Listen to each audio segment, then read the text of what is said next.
जैसा समाज होगा वैसा ही लीडर होगा। इस देश का जो मौद्रीकरण हो रहा है, वो मोदीकरण कह रहे हैं उसको। एक मजबूर महिला 100 रुपए में अपनी इज्जत बेचती है और हम आंख बंद करके निकल जाते हैं। राशन और भाषण नहीं चाहिए, शासन और प्रशासन चाहिए। सोनिया गांधी का देहरादून के पब्लिक स्कूल में फेल होने वाला बच्चा विदेशों की फर्जी डिग्री ला करके हम फर्जी बोलेंगे उसको। हमारे समाज में जन्मे सभी पुरखों को मैं वंदन करता हूं और इस सत्र की अध्यक्षता कर रहे मंच पर विराजमान सम्मानित वक्ता साथी और आप सभी देश भर से आए मूल निवासियों को मैं वंदन अभिनंदन करता हूं।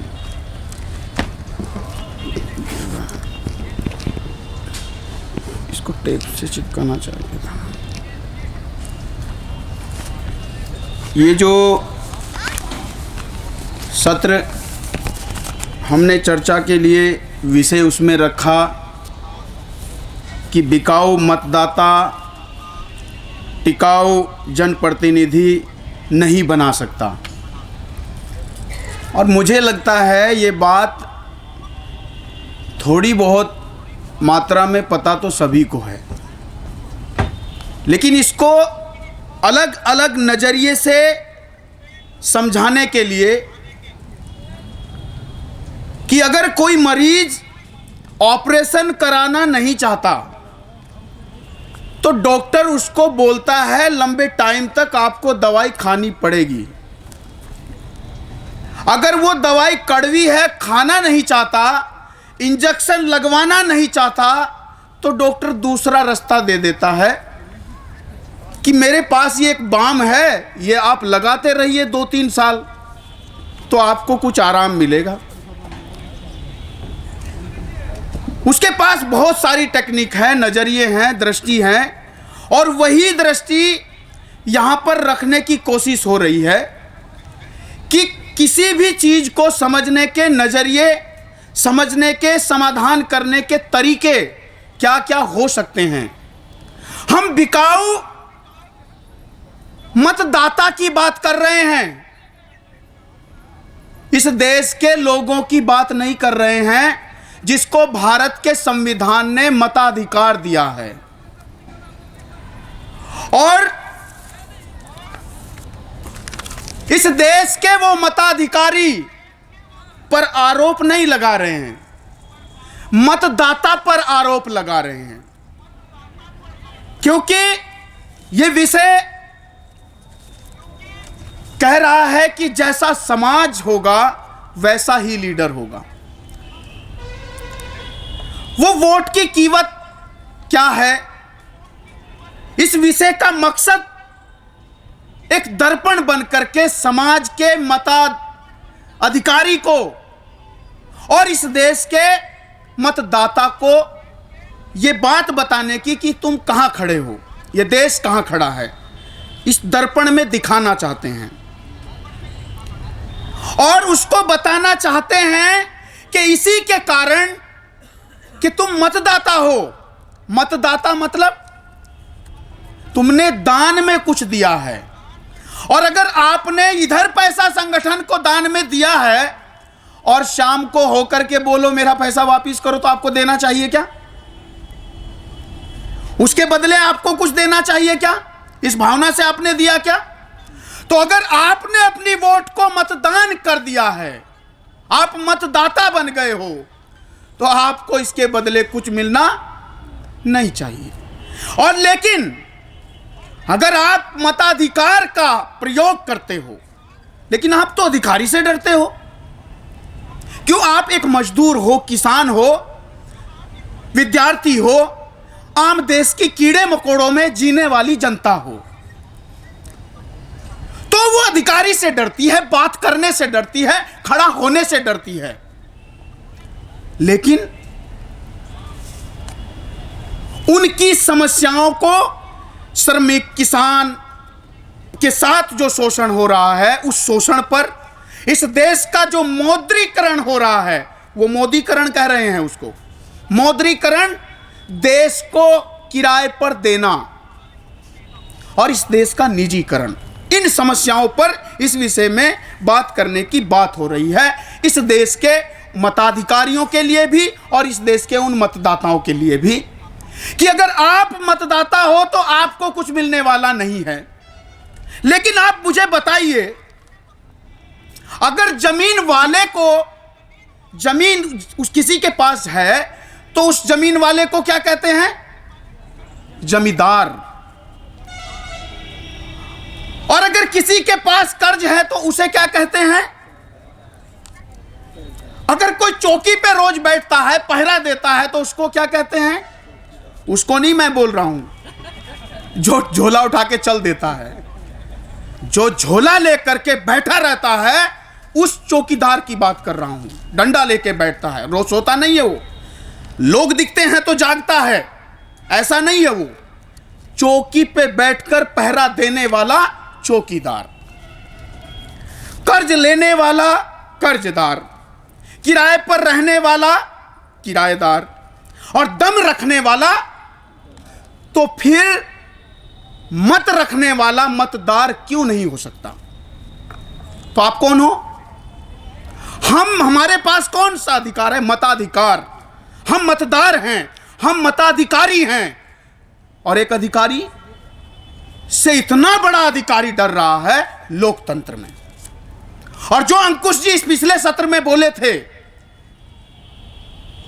कि ये कॉन्फिडेंस, ये बॉडी लैंग्वेज आपकी औकात बताती है कि आप इस देश के शासक हो या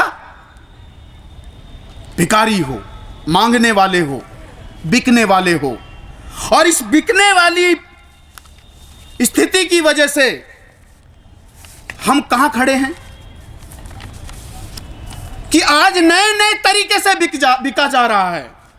आप डायरेक्ट पैसा नहीं मांगते हो, हम डायरेक्ट पैसा नहीं मांगते हैं नेता से, पार्टी से। तो तरीका क्या है? हमारे जैसे नौजवान युवा विद्यार्थी, जब नेता आता है वो कहता है मेरी फीस नहीं है जी, मेरे पास किताब नहीं है जी। अब वो किताब प्रिंट करके तो लाया नहीं है, वो आपको पैसा देगा। कुछ नौजवान अभी यूपी और उत्तराखंड में और कई राज्यों में इलेक्शन होने वाले हैं, तो इलेक्शन से 2-1 महीने पहले दबा के टूर्नामेंट हो रहे हैं। और उस टूर्नामेंट का उद्घाटन करने के लिए वॉलीबॉल का, फुटबॉल का खेल प्रतियोगिताएं करा के, दूसरे भी कुछ करा के, उनके उद्घाटन में नेता को बुला रहे हैं कुछ पैसों के लिए। और वो नेता आपके द्वारा किए हुए इकट्ठे लोगों को, जो कुछ जागरण कर रहे हैं, कुछ लोग कीर्तन कर रहे हैं, कुछ लोग भंडारे कर रहे हैं, और उनमें आपने कुछ पैसों के चक्कर में जो लोग इकट्ठा किए भगवान को खुश करने के लिए, या शायद अपनी मनसा को दूसरे के पैसे पे ऐश करने के लिए, मैं युवाओं को बोल रहा हूं सीधे, अंबेडकर की जयंती मनाने वाले उन युवाओं को जो जनता के पैसे से डीजे बजा करके अपना जश्न मनाते हैं, अपने शौक पूरे करते हैं, 5000 के गुब्बारे लगाते हैं और 5 शब्द सुनने को तैयार नहीं होते हैं। उन लोगों को जो नेता से पैसा लेकर के लोगों को इकट्ठा कर लेते हैं और नेता उन जमे जमाए लोगों को भाषण देके चला जाता है। ईश्वर को खुश करने वाला वो आदमी नेता को खुश कर बैठता है। इसके आगे जब आप नेता को देखते हो तो राशन कार्ड मांगते हो, उसको पेंशन मांगते हो, नौकरी मांगते हो। कब? आपको पता है बिल्कुल कि इलेक्शन से ठीक अगर 1 महीना, 2 महीना, 1 साल पहले बोलेंगे कि साहब मेरा प्रमोशन करा दो, मेरा ये बेटा बेरोजगार है, इसको नौकरी पे लगवा दो, ठीक है कहीं कॉन्ट्रैक्ट में ही लगवा दो, तो वो लगवाएगा। और नेता आपको, कुछ विद्यार्थियों को आश्वासन देता है इस बार आपकी नौकरी पक्की, अगर हमारी सरकार आएगी तो कितनी यूनिट बिजली मुफ्त, बेरोजगारी भत्ता कितना, तो दिल्ली में कितना बेरोजगारी भत्ता मिल रहा है हमारे बेरोजगार युवाओं को, कितनी सड़कें सही हुई और हमारी बस्तियों में कितनी सफाई हुई। तो आज अपनी वोट को, जो बेटी की इज्जत बाबा साहब ने बताई और अभी अभी हेमराज साहब ने बताई, वो बेटी की इज्जत, जब रैली में जाता है वो मतदाता, तो कहता है क्या खिलाओगे क्या पिलाओगे, और वो उसका खाने के चक्कर में ये भूल जाता है कि जिस अंबेडकर की बात करके तुम जाते हो, वो कह रहे हैं कि किसी का नमक अगर खाओगे तो तुम उस ईमानदार पुरखों की औलादे हो कि नमक हरामी नहीं कर सकते। इसलिए किसी का फ्री में मिलने वाला नमक भी नहीं खाना चाहिए। और रैलियों में मुर्गा खाने वाले, उनकी एसी की गाड़ी में जाने वाले, उनकी डल्लब की कुर्सी पे 5 मिनट बैठने वाले लोगों को कितने में बेचा गया? हेमराज जी ने बताया 500 रुपए में, 27 पैसे पर दिन और 27 पैसे पर दिन। एक किसान कर्ज माफी के चक्कर में बिक जाता है, एक मजदूर बिजली पानी दिहाड़ी मनरेगा में मर जाता है इसी के चक्कर में, एक युवा नौकरी के आश्वासन में बिक जाता है। अरे इतनी बुरी हालत है इस देश में कि एक महिला, एक मजबूर महिला 100 रुपए में अपनी इज्जत बेचती है और हम आंख बंद करके निकल जाते हैं। इस देश में एक वेश्या जिसे मजबूर औरत को 100 रुपए में अपनी इज्जत बेचनी पड़ती है, और इस देश का वो भ्रम में जीने वाला वोटर जिसको हम मताधिकारी कह रहे हैं, मतदाता कह रहे हैं, वो 27 पैसे में बिकता है। मुर्गा भी किस रेट में मिलता है? 200 रुपए किलो, और एक औरत की इज्जत 100 रुपए में बिकती है। यह देश में बिकने की जो प्रथा इंटेलेक्चुअल लेवल पे भी, जमीनी लेवल पे भी जो चल रही है, उसको देखने की, समझने की जरूरत है कि राशन और भाषण नहीं चाहिए, शासन और प्रशासन चाहिए। लेकिन कैसे कैसे ये बिकने वाला समाज टिकने वाला समाज बनेगा? कैसे ये ना टिकने वाला समाज ना बिकने वाला बनेगा? कैसे बनेगा? तो इसके लिए कुछ चीजें समझने की जरूरत है। पहले यह समझने की जरूरत है कि आपको, हमको अधिकार मिले कि हमें दिए गए।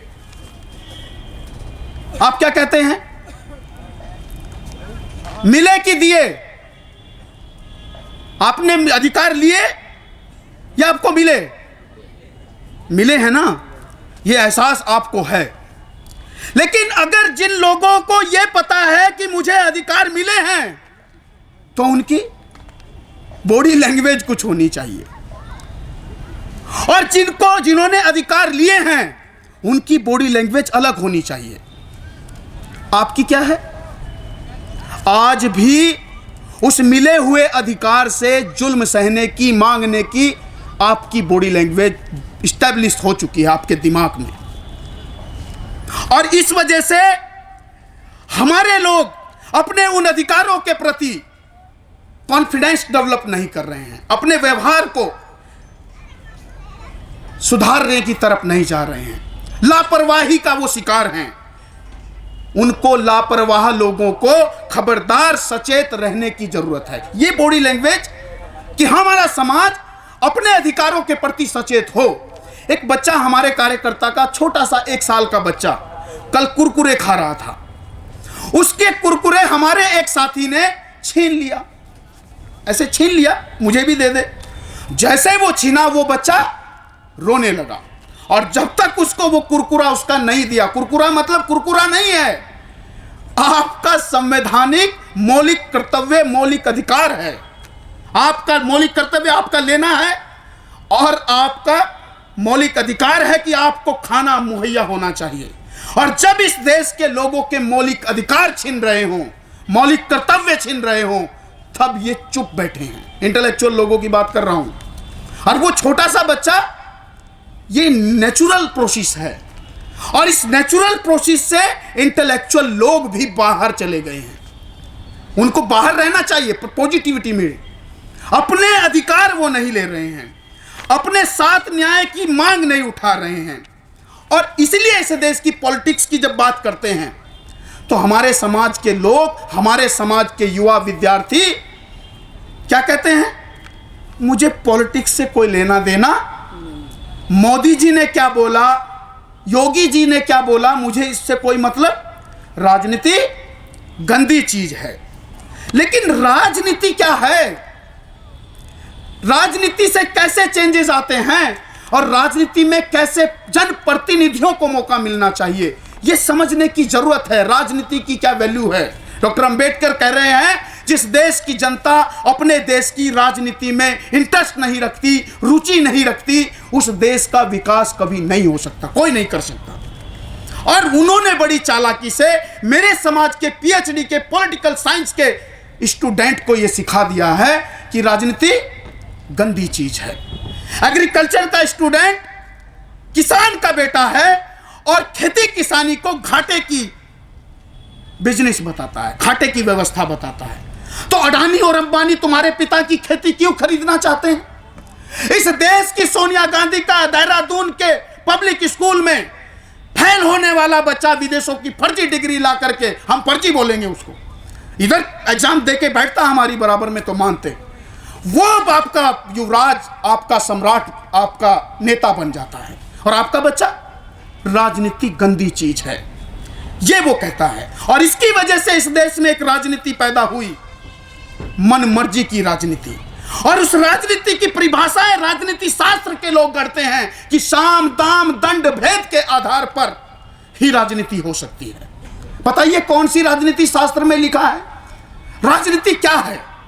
राजनीति राष्ट्र के प्रति एक समर्पण है, निस्वार्थ समर्पण है।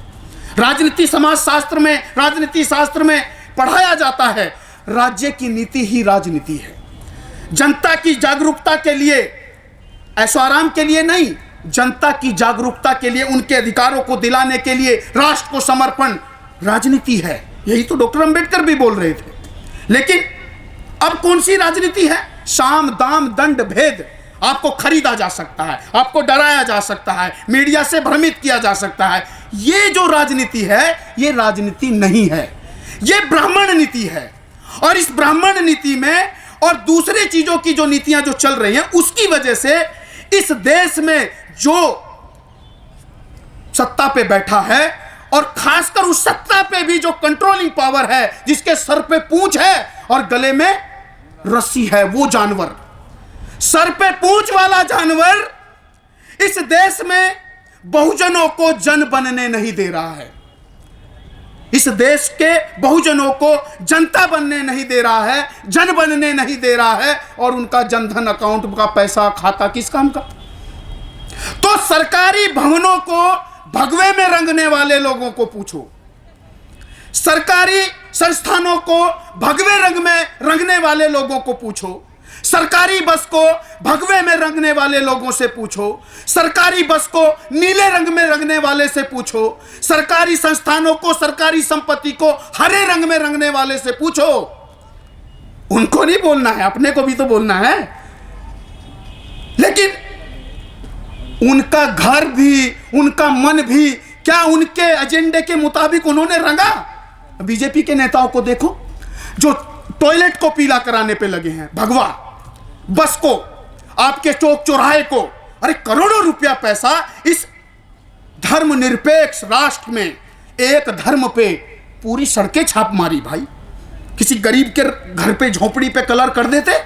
नहीं, पूरा धर्म के नाम पर ये जो रंगने की प्रक्रिया है, उन लोगों को समझिए। क्या ये कौन सी राजनीति है? मैं अभी गाजियाबाद से आ रहा था, तो गाजियाबाद में एक हनुमान जी का मंदिर था। मैंने गौर से उसका बोर्ड पढ़ा तो लिखा था, बड़ा बड़ा लिखा था, श्री राम भक्त, और हनुमान छोटा सा लिखा था, श्री राम भक्त हनुमान मंदिर। ऐसा वहां नहीं है। सरदार पटेल संस्थान में, जिसने इस देश को एक देश बनाया, कौन सा?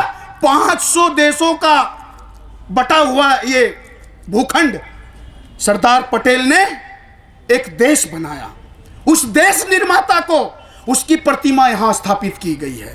पॉलिटिक्स, उस प्रतिमा पर जो बोर्ड लगा है, पटेल साहब का फोटो नाम इतना सा है, और पटेल साहब की इस मूर्ति का अनावरण करने वाले लोगों का नाम बड़ा सा है।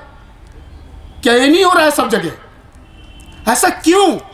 मेरा नाम से ऐतराज नहीं है, ऐतराज इस खोपड़ी से है कि इस देश में जनता के लिए पैदा होने वाला नेता इस देश की जनता को अपने लिए मरने वाली जनता बना के चला जाता है। और इसलिए साथियों, दो लोगों को समझने की जरूरत है। हमारे आंदोलन में मैं देखता हूं कि हमारे लोग उन सर पे पूंछ वाले जानवरों के द्वारा पैदा किए हुए, जिसको आप देवता बोल देते हैं या प्रतीक बोल देते हैं, उसको कोसने पे लगे हैं। बस विषय कुछ भी हो, कोसना उसी को है। एक तो ये छोड़ने की जरूरत है, और दूसरा दोस्त और दुश्मन को पहचानने की जरूरत है। उनकी पॉलिटिक्स में, हमारी पॉलिटिक्स में, उनकी नीति में, हमारी नीति में कुछ तो अंतर होना चाहिए। वो अंतर क्या है मैं बताना चाहता हूं। महाभारत की राजनीति में, साम दाम दंड भेद की राजनीति में जो हमारे समाज से नेता पैदा होते हैं और दुश्मन के खेमे में जाके रुकना चाहते हैं, उनको बताना चाहते हैं। उसमें लिखा है महाभारत के आदि पर्व अध्याय 20 श्लोक नंबर 18, 19, 20, 21, 22, 33, 34, 36 में कि शत्रु अगर बुद्धिमान हो, ताकतवर हो, पैसे वाला हो, तो उसका सम्मान करो।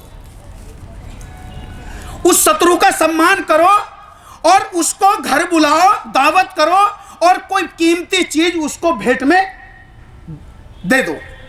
जब उसका पूरा विश्वास हमारे ऊपर हो जाए, मैं ऐसे फर्जी नहीं कह रहा हूं, आप ढूंढ लीजिए, आरएसएस वाली किताब में नहीं ढूंढना है जो गीता प्रेस वाली है, ओरिजिनल महाभारत निकालिए 50 साल पहला, और उसके आदि पर्व अध्याय 20 श्लोक नंबर 18, इस प्रयागराज में बता रहा हूं, सुन रहे हैं तो सुन लेना।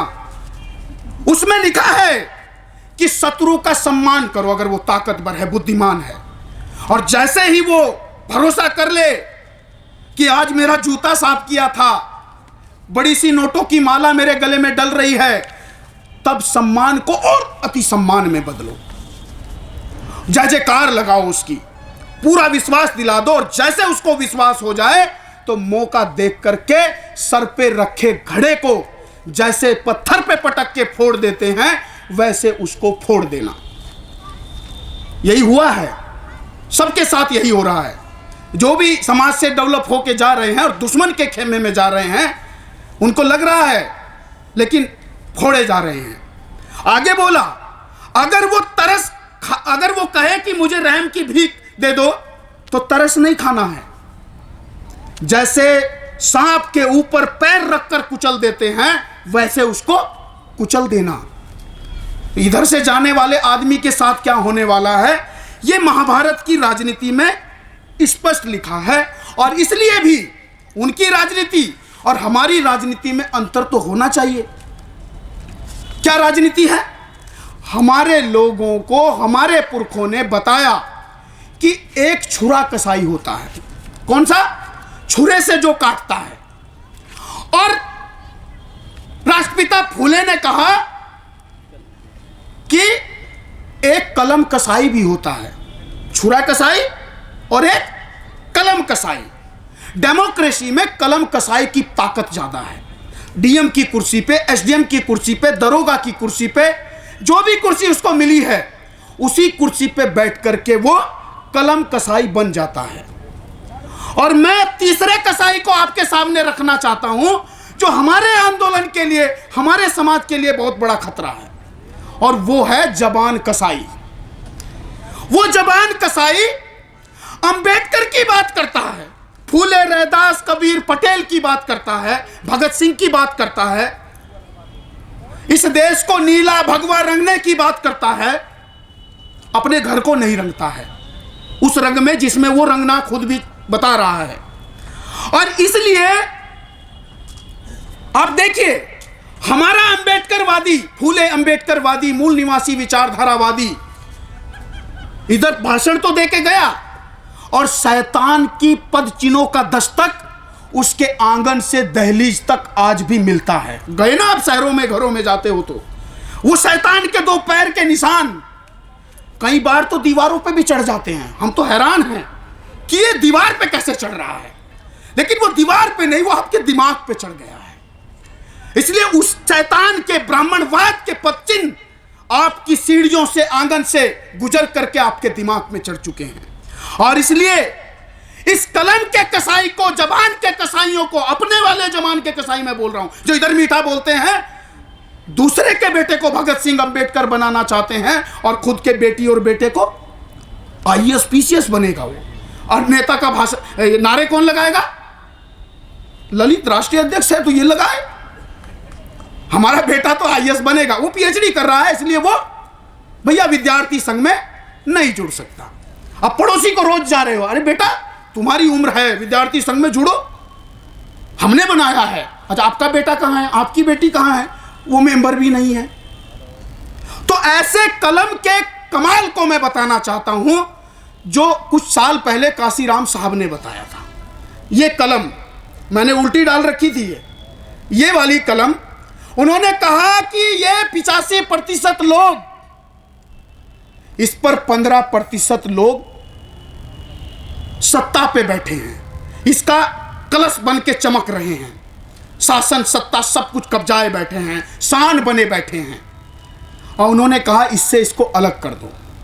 अच्छा आप इसको अलग कर दो और इसको जेब में डालो, आपकी जेब खराब हो जाएगी, आपको चुभ जाएगी, आपको लगेगा यार मुझे गंजा कर दिया, क्योंकि व्यवस्था ने ऐसी व्यवस्था बनाई, इसको कलश बनाकर ही आप जिंदा रह सकते हो। इसलिए इसको फेंक कर भी अगर आप जीना चाहोगे तो यह जिंदगी गर्त है। इसलिए मैं कहना चाहता हूं कि अब कलम की व्यवस्था भी बदलने की जरूरत है। Self motivate, self operate, self educate, self agitate और सेल्फ कम्युनिकेट। उनकी फेसबुक यूट्यूब के चक्कर में अगर रहोगे तो मारे जाओगे। आपके एमएनटी चैनल को 15 लोग नहीं देखते, यह भ्रम है। उनके आईटी सेल के जो शैतान बैठे हैं वो आपके इस पे लोगों को आने ही देना नहीं चाहते हैं। आप पूछो अपने आईटी सेल के बच्चों से, लेकिन उस आपके बच्चे को भी कहां फुर्सत है कि मेरे समाज की कोई मीडिया डेवलप हो, हमारा कोई चैनल डेवलप हो।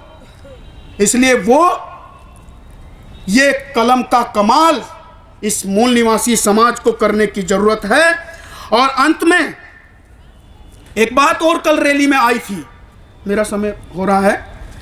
एक बात कल रैली में कुछ लोग नारे लगा रहे थे, जो संविधान की बात करेगा वही देश पे राज करेगा। तो मोदी जी ने भी तो की बात, वंदन किया था, संसद में नारियल फोड़ के, मत्था फोड़ के अंदर घुस गए थे। जो संविधान की बात करेगा, माया, मुलायम, लालू और अभी कुकुर मुत्ते पैदा हो रहे हैं, जय भीम के नाम पर मूछें ऐंठने वाले दिमाग की नसों को नहीं ऐंठ रहे हैं। उनको पूछना चाहता हूं वो क्या कर रहे हैं? जो संविधान की बात करेगा वही देश पे राज करेगा, ये इस देश का मताधिकारी नहीं बोल रहा है, वो नेता बोल रहा है। और इस देश की जनता को क्या बोलना चाहिए कि जो संविधान की बात करेगा वही देश पे राज करेगा, नहीं, जो संविधान पे काम करेगा वही देश पे राज करेगा।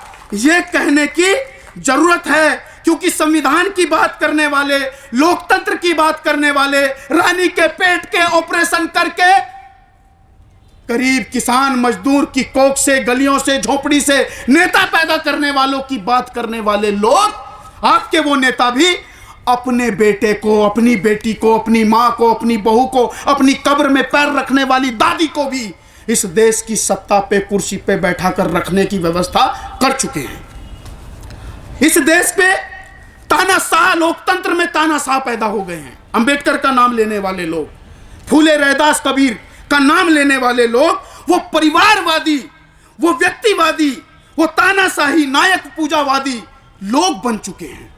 और तब डॉक्टर अंबेडकर कह रहे थे, व्यक्ति चाहे कितना भी महान क्यों न हो, फिर भी वो राष्ट्र से महान नहीं हो सकता। इसका मतलब वो राष्ट्र, समाज और संगठन से महान नहीं हो सकता। और जिस दिन वो व्यक्ति राष्ट्र से महान हो जाएगा, अंबेडकर कह रहे हैं, दूसरी लाइन है ये, मतलब वो संगठन और समाज से महान हो जाएगा, तो वो तानाशाह बनेगा। और वो तानाशाह बनेगा, सबसे पहले राष्ट्र को बर्बाद करेगा, समाज को बर्बाद करेगा, संगठन को बर्बाद करेगा। और कैसे? ये भी तो पहचान होनी चाहिए ना, कैसे? वो क्या करेगा? आगे बहुत सारे पॉलिटिशियन बोलते हैं, प्रबुद्ध लोग, दुनिया के राजनीति शास्त्री बोलते हैं कि जब वो व्यक्तिवाद के प्रोसेस से गुजर के तानाशाह बनेगा तो अपने नाम के स्मारक और संस्थान बनाएगा, अपनी मूर्ति खुद लगा के जाएगा, दूसरों पे भरोसा नहीं करेगा। और ऐसा ही नहीं होगा, इतनी बड़ी बेवकूफी करेगा कि जब घोड़े को नाल ठुक रही होगी और घोड़े को देख करके मेंढकी भी आएगी और वो बोलेगी मुझे भी नाल ठोक दो, तो एक आदमी ने गलती की युवाओं को बेवकूफ बनाने के लिए कि वो डॉक्टर अंबेडकर के संगठनों के नाम नहीं समझ पाया, फूले के संगठन का नाम नहीं समझ पाया, अरे लालू और मुलायम की पार्टी का नाम नहीं समझ पाया। लालू ने कौन सी पार्टी बनाई? राष्ट्रीय जनता दल। मुलायम जी ने समाजवादी पार्टी। काशीराम साहब ने, या फिर हम कहें हमारे पेरेंट ऑर्गेनाइजेशन ने, बहुजन समाज पार्टी। और दुश्मन ने भारतीय जनता पार्टी बनाई ना। और हमारा एक अंबेडकरवादी और लोकतंत्रवादी जबान कसाई क्या बनाया? आजाद समाज पार्टी। मैं अब दुश्मन बोल रहा हूं, सीधे सीधे बोल रहा हूं, क्योंकि वो भी कलम कसाई जबान कसाई तक चला गया। और इसलिए बोल रहा हूं कि आजाद समाज पार्टी बनाने का तर्क हमारे से भी ले लो कि गुलाम समाज के लोगों को गुलाम समाज की पार्टी बनानी चाहिए थी। आजाद समाज पार्टी नमक हरामी से बनी है, नमक हलाली से बनी है। इधर नमक हरामी की और उधर जब माल लिया है और भ्रमित करना है तो नाम भी क्या रखना है? वो जो बताएगा, जितना वो कहेगा इतना ही फैलाना है। यूपी के जो शेड्यूल कास्ट शेड्यूल ट्राइब के लोग जो बहुजन वोटर हैं उनको डिवाइड करने के लिए आराम से तुमको उतारेंगे। इसलिए मेरे साथियों, मैं अंत में 2 मिनट में अपनी अंतिम बात बताना चाहता हूं कि न बिकने वाला और टिकने वाला प्रतिनिधि समाज बनाने के लिए क्या करने की जरूरत है। 5 चीजें बता रहा हूं। एक, उद्देश्य करने की जरूरत है। दूसरी, एक संगठन, एक झंडा, एक पार्टी संगठन निर्माण करने की जरूरत है। तीसरा, उसकी एक विचारधारा बनाने की जरूरत है। चौथा, उसकी एक मजबूत कार्यक्रम निर्माण करने की जरूरत है। ऐसा नहीं होना चाहिए कि आप आ रहे हो अधिवेशन में और अकेले अपना टिकट बुक करके चले आए इधर मुंह दिखाने। आपका पड़ोसी, आपका भाई, आपका फूफा, नाती, उमेश रजक जी बोलते हैं नाती पोती सब कुछ लेके आना होगा, पैसा भी लाना होगा, गुल्लक तोड़ के लाना होगा। ऐसा कार्यक्रम, मजबूत कार्यक्रम कार्यकर्ताओं को करना होगा। 5वीं, लोकतांत्रिक संस्थागत नेतृत्व निर्माण करना होगा।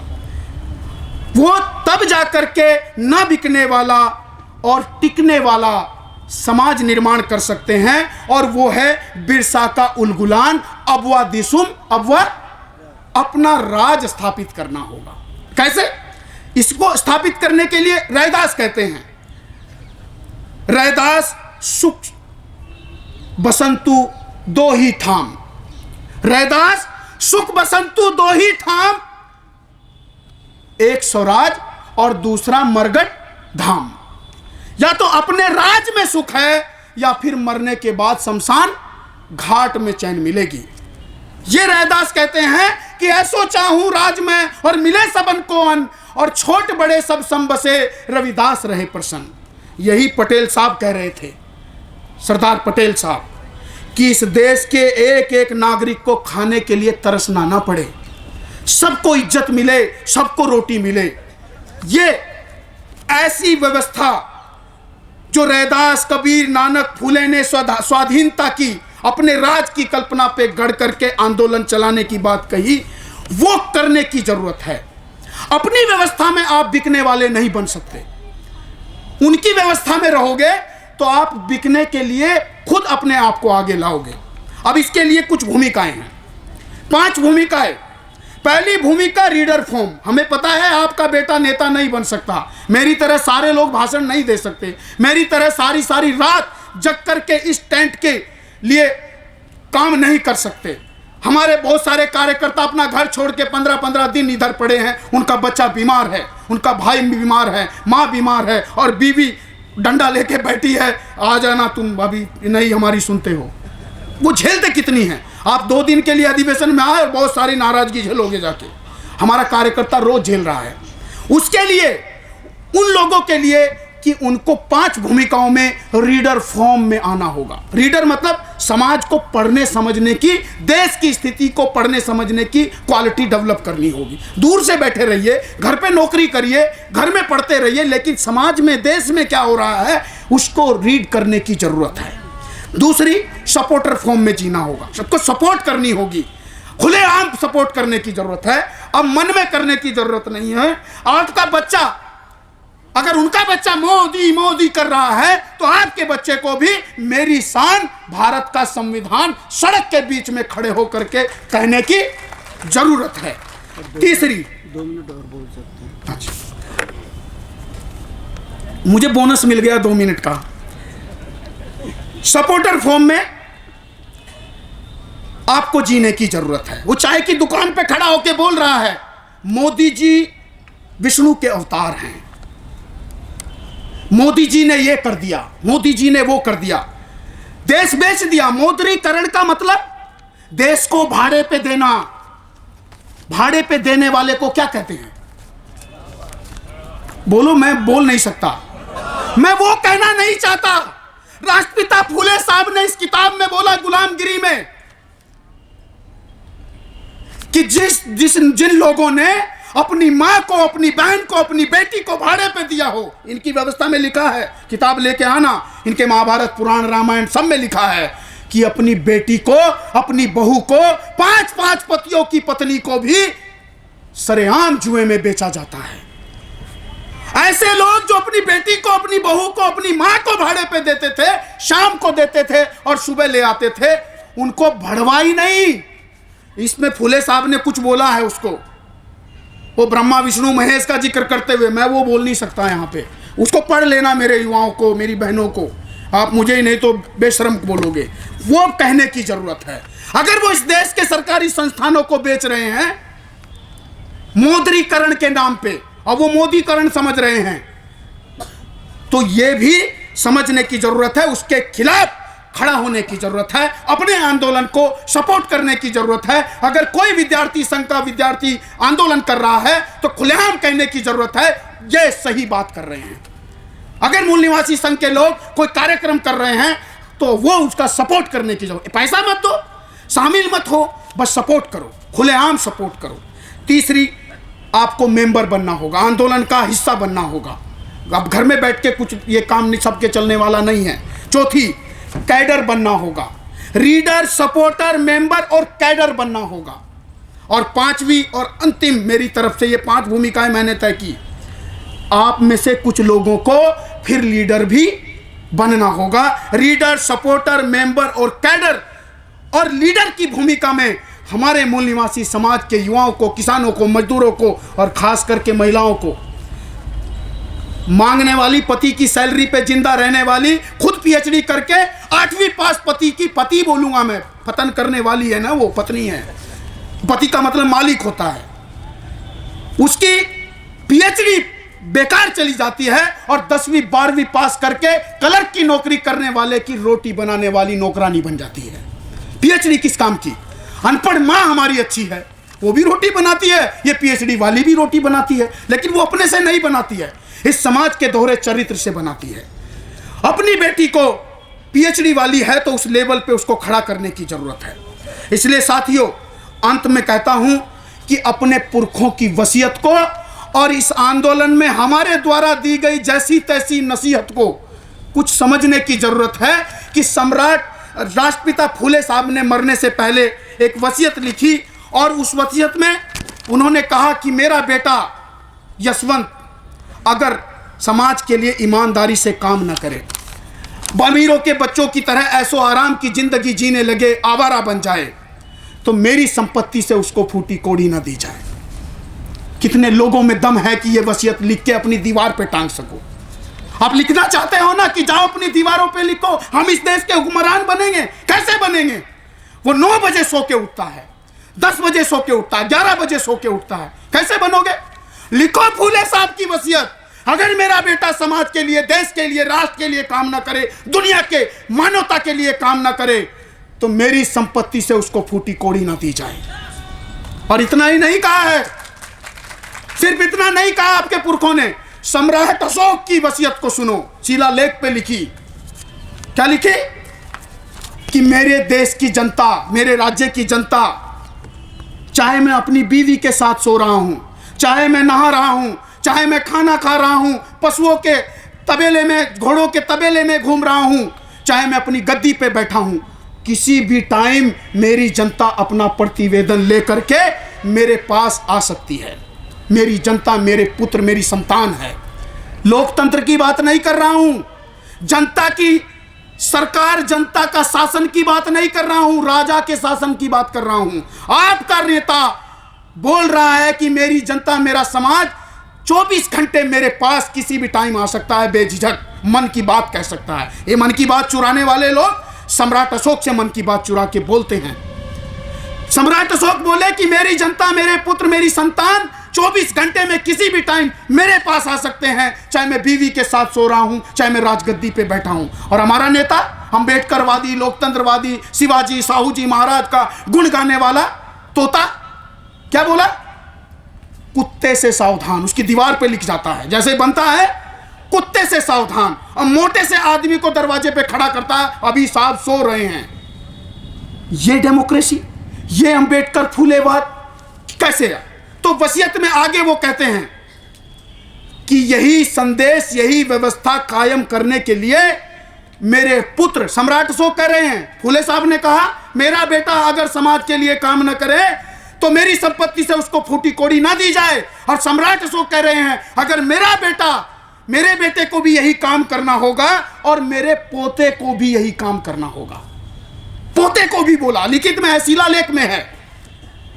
अपने पोते तक को कह के चले गए और आप अपने बेटे और बेटी को नहीं कह पा रहे हो। इसलिए मैं कहना चाहता हूं कि इस देश पर कुर्बान होने वाले वो भगत सिंह, रैदास, कबीर, नानक, फूले की उस अगर कुर्बानी का आपको कर्ज चुकाना है तो आपको जुल्म के खिलाफ बोलना होगा। और बोलने के लिए आपको अपनी जबान खोलनी होगी, क्योंकि जुल्म के खिलाफ लब खोलेगा कौन? जुल्म के खिलाफ लब खोलेगा कौन? और अगर हम भी चुप रहे तो बोलेगा कौन? कुरकुरा छीन लिया बच्चे का, वो रोने लगा। आपके अधिकार छीन लिए, सोच पढ़ा रहे हो, संविधान मिटा रहे हैं, आप बोल नहीं रहे हो। जुल्म के खिलाफ लब खोलेगा कौन? और अगर हम भी चुप रहे तो बोलेगा कौन? हर घर में फूले, अंबेडकर, रैदास, सावित्रीबाई, भगत सिंह पैदा करना तो चाहते हैं सब। हर घर में फूले, अंबेडकर, रैदास, सावित्रीबाई फूले और भगत सिंह पैदा करना तो चाहते हैं सब, लेकिन अपने घर में, अपने मन में फूले, रैदास, भगत सिंह पैदा करेगा कौन? आपको करने की, आपको ये संकल्प लेने की जरूरत है। और आज अगर जुल्म के खिलाफ नहीं बोले तो बोलने को है जबान, तू बोलता नहीं। बोलने को है जबान, तू बोलता नहीं। लेने को जुल्मी का नाम, लब खोलता नहीं। और तेरा आज का ना बोलना उस वक्त याद आएगा, तू बोलना तो चाहेगा लेकिन बोल नहीं पाएगा। यही है बिकने वाले समाज को, बिकने वाले वोटर को टिकने वाला बनाने के लिए। अगर ये टिकने वाला बन गया तो नेता की कोई औकात नहीं है कि वो बिक जाए। धन्यवाद। जय भीम, जय मुनिवास।